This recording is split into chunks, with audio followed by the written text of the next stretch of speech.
East London Radio. Let's get the party started, shall we? Scream for London! Scream for London!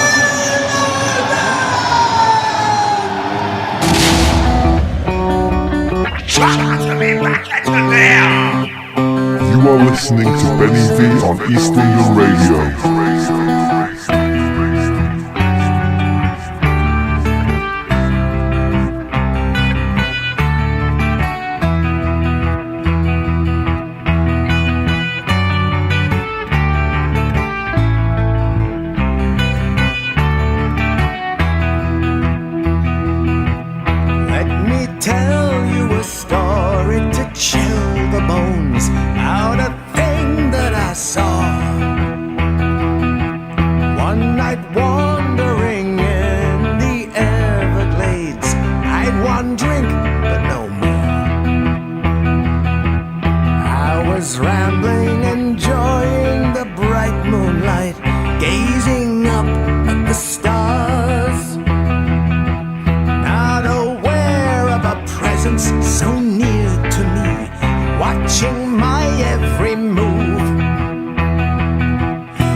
why they let me go.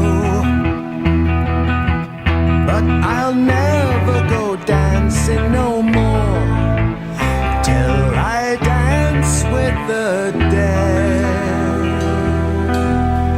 And I have been looking forward to this show for such a long time. I'm going to be playing 2 hours of music from the greatest band on the planet. Ladies and gentlemen, you are tuned into the East London radio with myself, Benny V, with an Iron Maiden special. I was stressing out when I started the show because I said to the producer, Ian, I said, I don't know what to start with. What do I start with? And I thought, you know what? Let's try that track just because I love the intro and the time signature changes so much.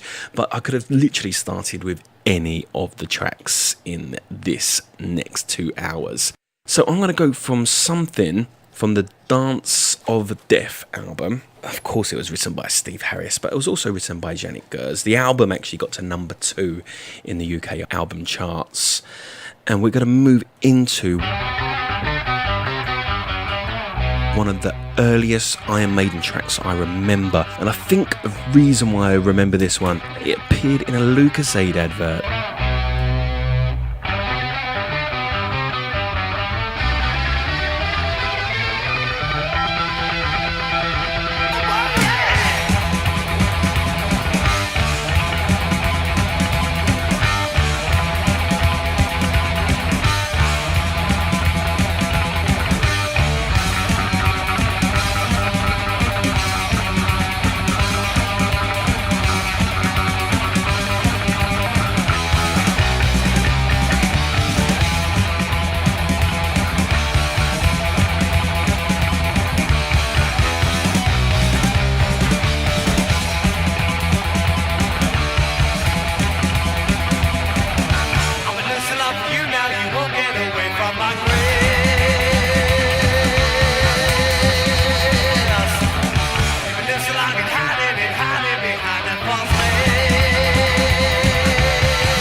Phantom of the Opera. As mentioned, it was on the LucasAid advert with Daley Thompson. I remember the traffic lights going from red to amber to green, and then all hell was set loose. So as I said, it's an Iron Maiden special on the East London radio with myself, Benny V, taking you through. The next one is an unfavoured one, evidently, but I personally don't have any unfavoured Iron Maiden tracks. I love them all. I'm going to send this one out to Raiden because it's one of his favourites. This is Sun and Steel.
Link because the Peace of Mind album was a very significant album for me personally. Probably The Number of the Beast with Run to the Hills and the like was the first stuff that I really truly remembered. But unlike a lot of people whose peers and friends drag them into things, Iron Maiden was quite a self-taught love for me. I was introduced to them by my uncle John, so big shout to John because I know you're locked in. But it wasn't until I bought the Peace of Mind album myself and I listened to the album myself. None of my friends at school were into Iron Maiden. They all were into the rave music and the hip hop and the R&B of the time. So I was literally the only person in my whole friend group that listened to them. But in a way, that's brilliant because it means that no one else's influences affected my decisions about what tracks I loved and what tracks I didn't love, which is possibly why I love them all. It's East London Radio, and it's great to have an Iron Maiden show on here because, of course, as everyone knows, they are residents and indigenous to the east side of the greatest capital in the world. Can I play with madness?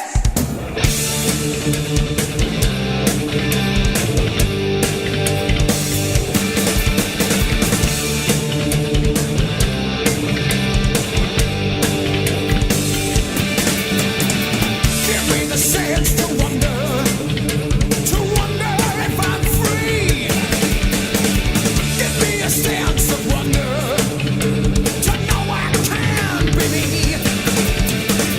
Give me the strength to hold my head up, spit back in their face. Don't need no key to unlock this door.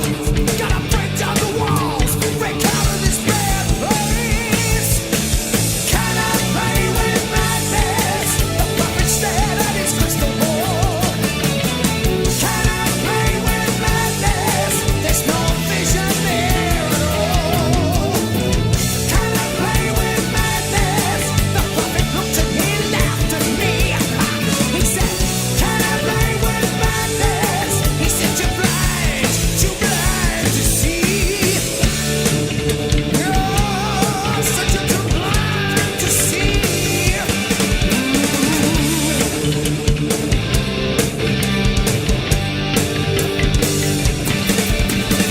I screamed aloud to the old man. I said, don't lie, don't say you don't know.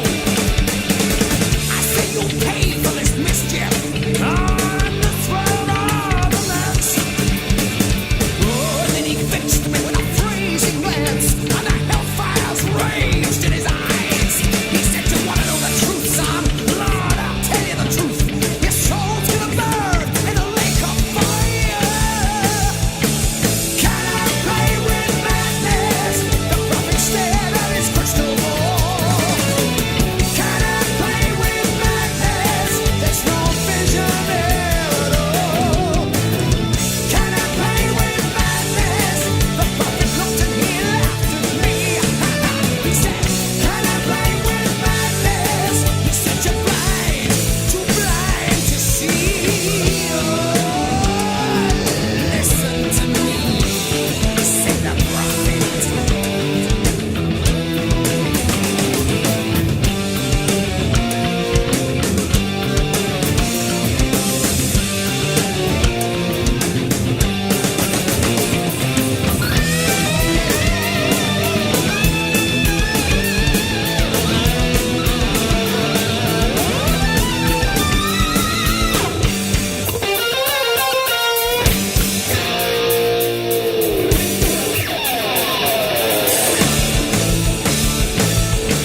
Can I play with madness? The puppet stared at his crystal ball. Can I play with madness? There's no vision there at all. Can I play with madness? The prophet looked and he laughed at me. He said, can I play with madness? He said, you're blind, too blind to see. Can I play with madness? Gonna send that one out to the JK. So a little bit about myself. I was born and brought up in East London as well, and I've got a very eclectic taste in music. In fact, for those who aren't aware already, I have a very regular show playing drum and bass on the East London radio. And in a way, that's why it's so liberating and so cool to be able to play 2 hours of Iron Maiden. Look, you guys, along with myself, we're a passionate bunch. I fully appreciate there's going to be some people listening, and by the end of the show, they're going to be saying, how could he have not played track X, Y, and Z? Well, that's because we've only got 2 hours. And hey, if I really enjoy this, and maybe if the powers that be really enjoy it as well, there'll be a second part. So you may get another opportunity to hear the track you was after. I think we're all going to be in agreement with this one. It is a fantastic track from the Somewhere in Time album. Adrian Smith actually wrote this one. And on the B-side, he actually did the full vocals and Bruce Dickinson did the backing. So here is one of my favourite tracks from Somewhere in Time. It is Wasted Years.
social medias. Make sure you follow on Twitter at East London Radio, and you can follow myself as well at Benny VDC. I was fortunate enough to go over to Portugal. I saw the Legacy of the Beast performance in Lisbon, and it was fantastic. And I have to say, this current tour, the set design and the props and the money got into the production, yeah, it's unreal. It is way above anything I've seen from any band, to be fair. We're going to move into a track from the newest album, The Book of Souls. I know a lot of people that say Maiden aren't the same, Maiden aren't as good, they had their golden time and the heights they reached have never been repeated. And I disagree, because I think the band have evolved in some ways and they've kept true to their identity in other ways. And when I first heard this track, it literally took me on a journey, and that's what Iron Maiden were famous for me when I was a kid growing up. The ability to keep moving, take you in new and different and wonderful directions. This one's called The Red and the Black.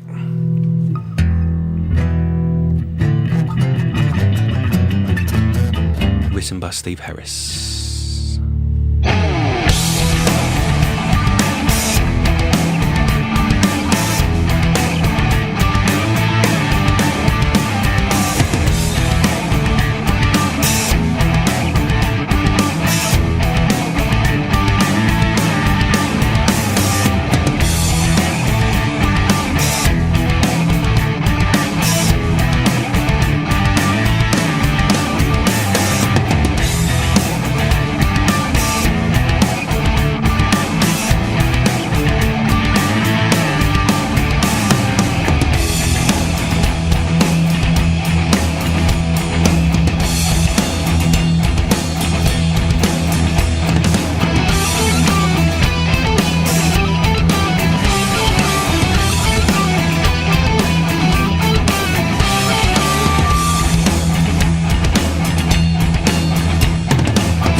send this one out to Raiden as well.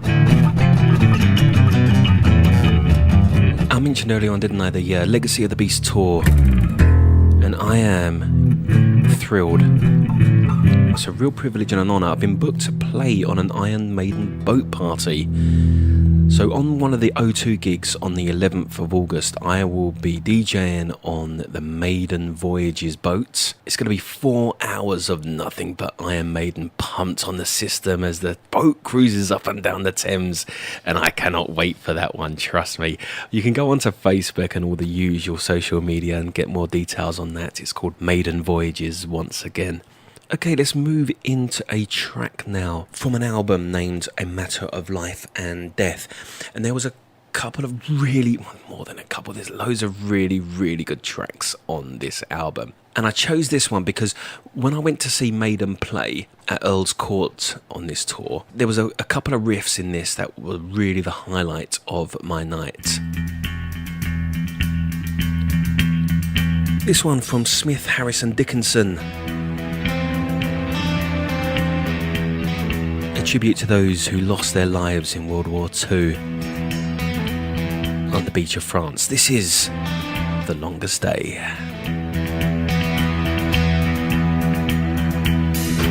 In the blue, the gathering storm abates, and the ships, gimlet eyes await the call to arms to hammer at the gates, to blow them wide, throw evil to its fate. All summers long, the trails to build the machine to turn men from flesh and blood to steel, from paper soldiers to bodies on the beach, from summer sands to Armageddon's reach.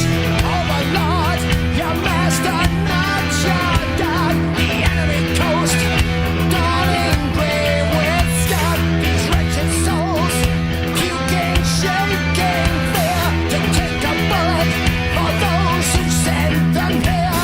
The walls are light, the cliffs erupting flame, no escape.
Guys, I hope you lot are enjoying this as much as I am. It's pure joy to be able to play all these tracks that I love. As I know you're noticing as well, I'm kind of not staying in any eras. I'm jumping old stuff to new stuff to old stuff and stuff in between as well. A lot of you guys are very, very qualified as Iron Maiden super fans. Some of you guys travel all over Europe and the world to see them play. So for me, I have loved Iron Maiden since early childhood, but it's weird because I never actually got the chance to see them live until a lot later in life, but I've been trying to make up for it since then. So whenever there's a tour, obviously I go to one of the UK dates, and then what I try and do each year is choose a little city in Europe that I've never visited before and maybe go and see them there. So as I mentioned, I recently saw them in Lisbon. I've been fortunate enough to see them perform in Stockholm and Oslo and Berlin. And then on the next tour, let's see if there's anywhere else that comes up. Going to move into a track from the second album now, from Killers. It's an instrumental. It goes by the name of Genghis Khan.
It's the East London Radio, myself the Benny V, with a very, very special Iron Maiden show.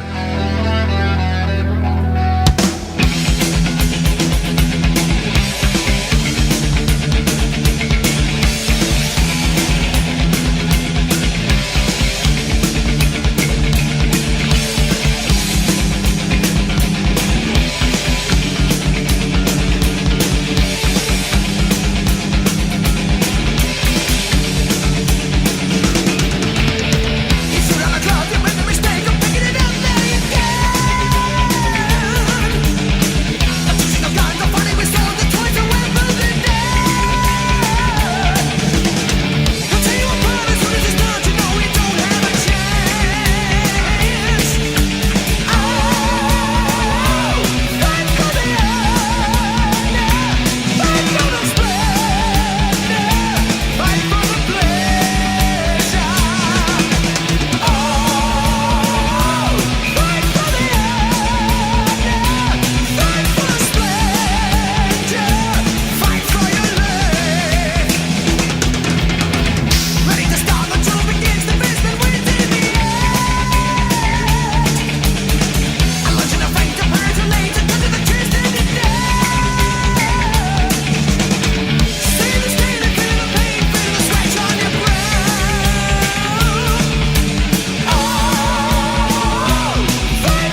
That Maiden Voyages boat party I mentioned earlier on that I'm DJing on, I just checked it out while the track was playing. That was the Duellists, by the way.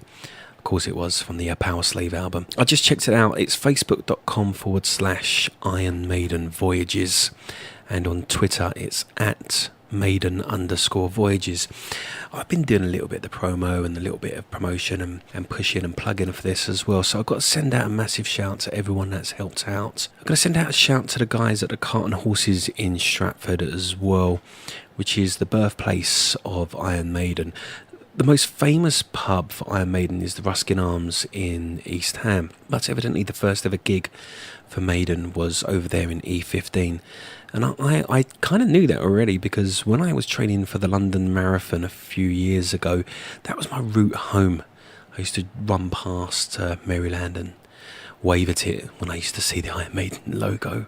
So what are my passions in life? Well, I mentioned earlier on, I got a weekly drum and bass show here on ELR. So drum and bass is a passion, Iron Maiden is a massive passion, and football is a bit of a passion as well, you see. I played for a team called Crosspoint, and they played in the Ilford and District Premier Division. And what team was in that division for a while? Maidonians FC. It's the official Iron Maiden football team. So we're talking when I was in my, let's say, late teens. And Steve Harris used to play for him. I'm not a particularly awestruck person. It takes a lot for me to be really, really awestruck over someone. And I wasn't when I saw Steve Harris, because he was such a grounded guy. I'm happy to report that, by the way, because there's a famous saying, never meet your heroes. But in Steve Harris's case, I can report back gladly that the guy was a very humble, nice guy. And there was one anecdote. We played a football match against each other over Marsh Lane in Leighton. I always remember this. So after the game, there was a chippy at the end of the road. And listen, I'm not even going to hazard a guess at how much my man's worth. But he took his kids to the chippy, and then they were having fish and chips after their football match, just like any other family. It was really refreshing to see. So I played against Maidonians many times, from Marsh Lane to Debden, where their home ground was at the time, to our home ground, which was the Leighton County Cricket Ground. And I remember speaking to one of the guys from their team before a game at Leighton, and they were talking about the Maidonians football team and some of the matches they've played and some of the opponents they've played against. And he went on to explain how one tour in Italy, anyone that bought a ticket to the gig was also entitled to go to one of the Milan training grounds, which itself held like 8,000 people or something crazy, to watch an exhibition match between Maidonians and the 1982 World Cup winning side. Which of course was Italy, for those that are into their football like myself. He said that they had to draft in a couple of players as well, because they didn't want to play against the world champions, albeit the world champions obviously being long retired by that point. But they didn't want to play against the world champions without, a couple of ringers is the term. So I think they got Paul Walsh and Terry Butcher, I think he mentioned, and maybe another player or two to play for the Maidonians team. And there you go, everyone that was able to go to the concert was also able to go to see the football match. It must have been absolutely fantastic. Right, back to the music. I have tried to play a track from every single album, and I have pretty much covered that with the exception of the Blaze Bayley albums. And it's not because I've got anything against Blaze Bayley. And if I do another show, I'm going to include some tracks from those two albums. But it just so happens that this time around, it hasn't made the cut. So we're going to move into a track now from the first album where Bruce Dickinson returned to the band. And this is The Wickerman.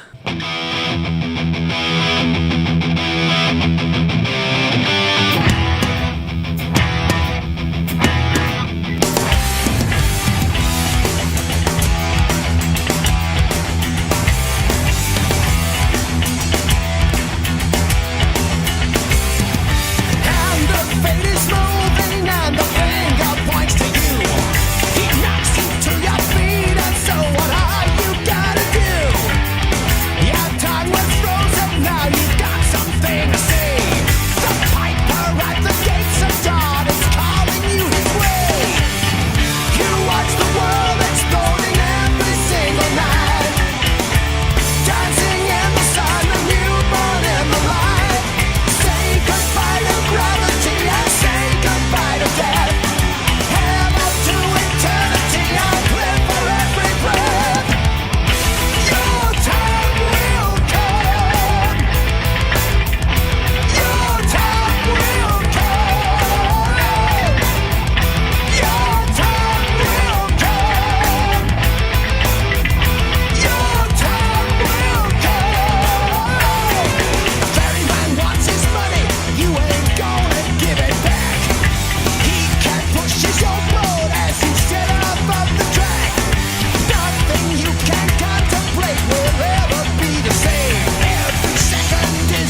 from the Brave New World album. A lot of people say the Brave New World album was the album that put Maiden back on the map.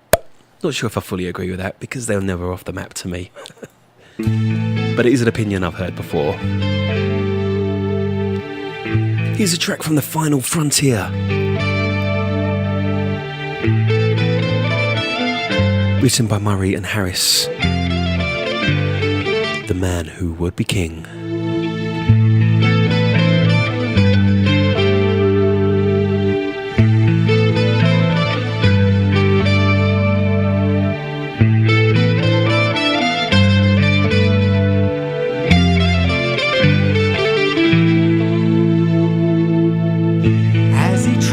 On the beast of burden, moving up along the mountainside, as he gazes looking down the valley, no regrets but his pride.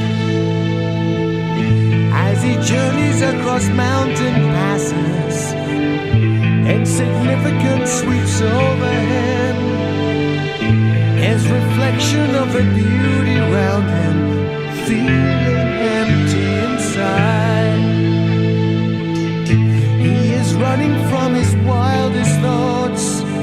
He is running from his everything. He is looking now to find something, hoping he can be saved.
a track from No Prayer for the Dying, written by Dickinson and Harris.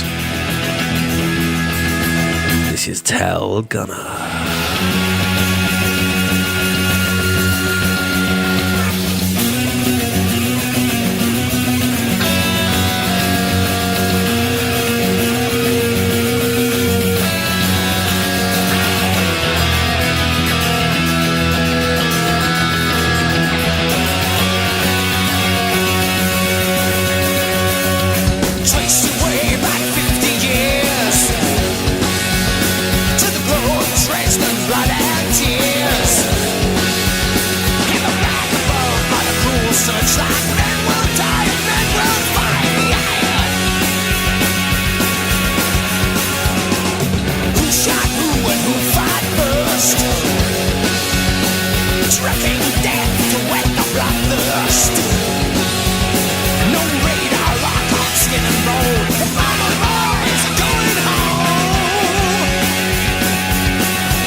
Let's move into probably the most famous Iron Maiden track of them all. I can't do a set without this one, can I? Well, I haven't. Here we go.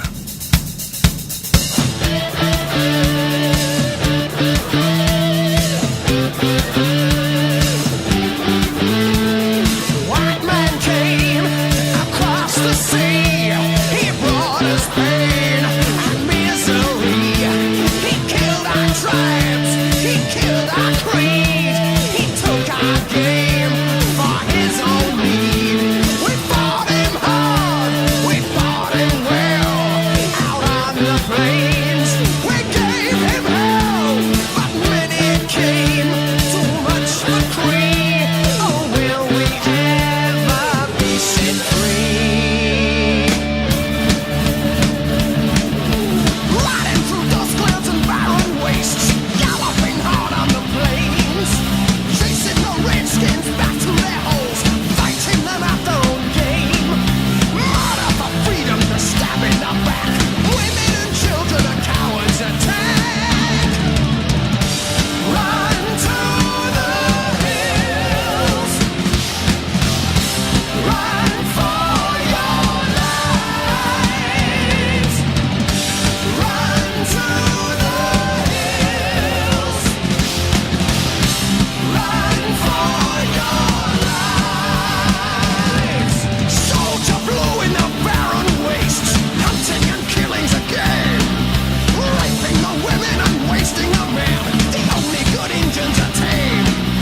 Awesome, simply awesome.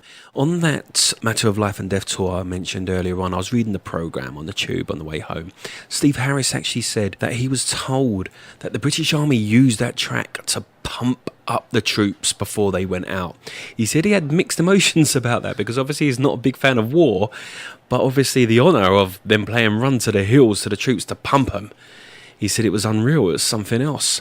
When I say it's the most famous Iron Maiden track, maybe not to us Maiden fans, but it seems to be that entry track. So for example, not too far from here in the Waltham Forest studio, I went to a venue called the Red Lion for a jungle night. And as I entered the venue, I saw this girl wearing an Iron Maiden t-shirt. And I said to her, "Love your t-shirt." And she went, "Oh, thank you." I said, "You just wearing it because you like the t-shirt or do you know the band?" She went, "Oh, I love Iron Maiden."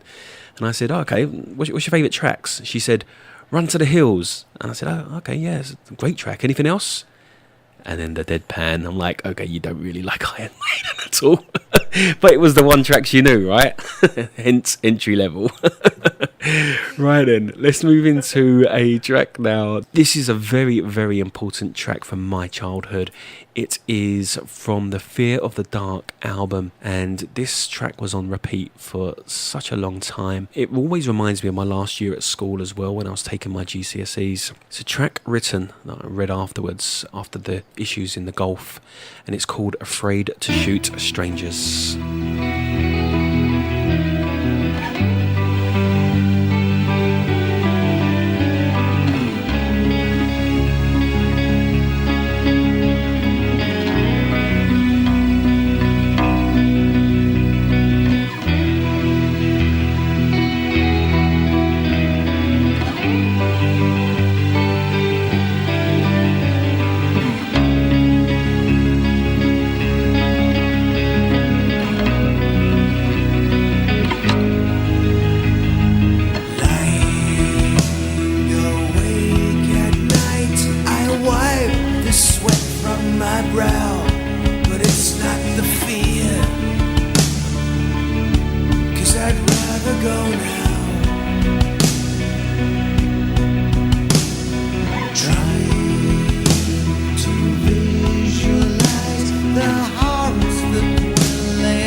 touched upon the subject of superfans earlier on.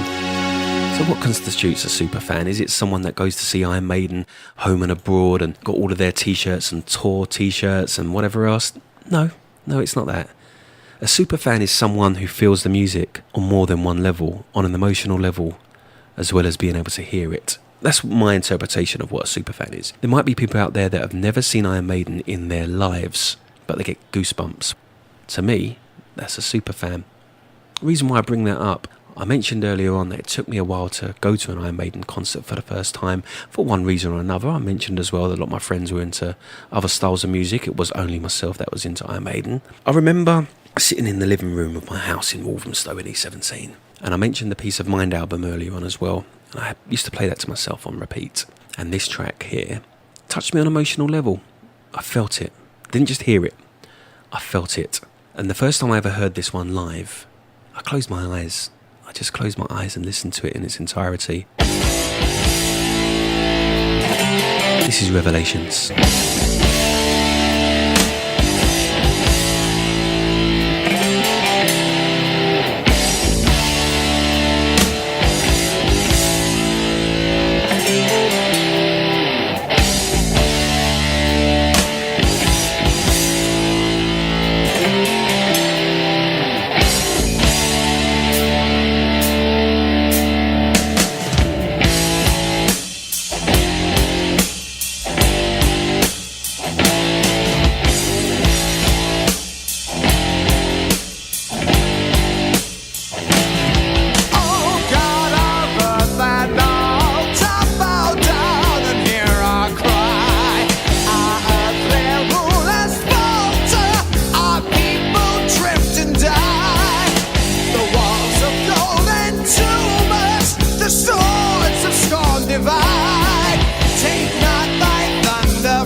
to Raiden as well. He calls that one Revelations.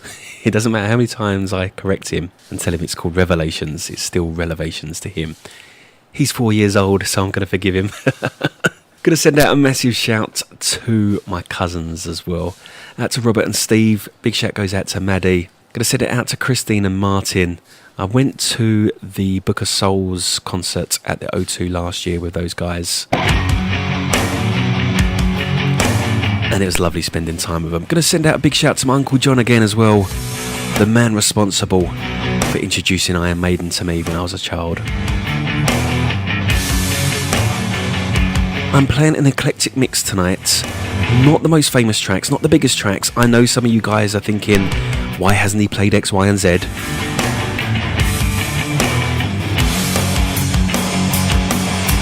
It's because I haven't. Maybe next time. The thin line between love and hate.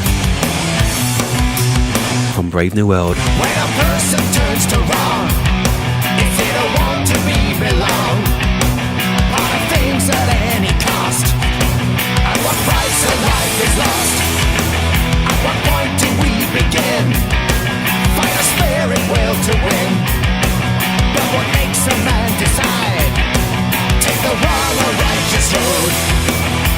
There's a thin line between love and hate. Wide a divide that you can see between good and bad. There's a great place between black and white, but everyone does have the right to choose the path that he takes. We are right to put the blame on society these days, but what kind of good or bad a new generation brings? Sometimes takes just more than that to survive, be good at heart. There is evil in some of us. No matter what, we'll never change. I will hold, my soul will play, so I will live forever. Hope will die, my soul will play, and I will live forever.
Keep up to date with what I'm up to, facebook.com/BennyVDC, and I'm at BennyVDC on the Twitter as well. Let's go back in time a little further. From Seventh Son of a Seventh Son, The Prophecy.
someone on YouTube put that outro on for 15 minutes. I'm not ashamed to admit that I listen to that often. One of the most amazing outros. Wonderful piece of music. Ladies and gentlemen, thank you so much for your time.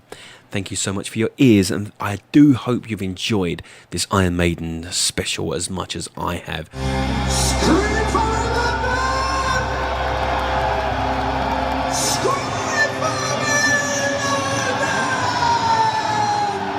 Benny V. This is East London Radio.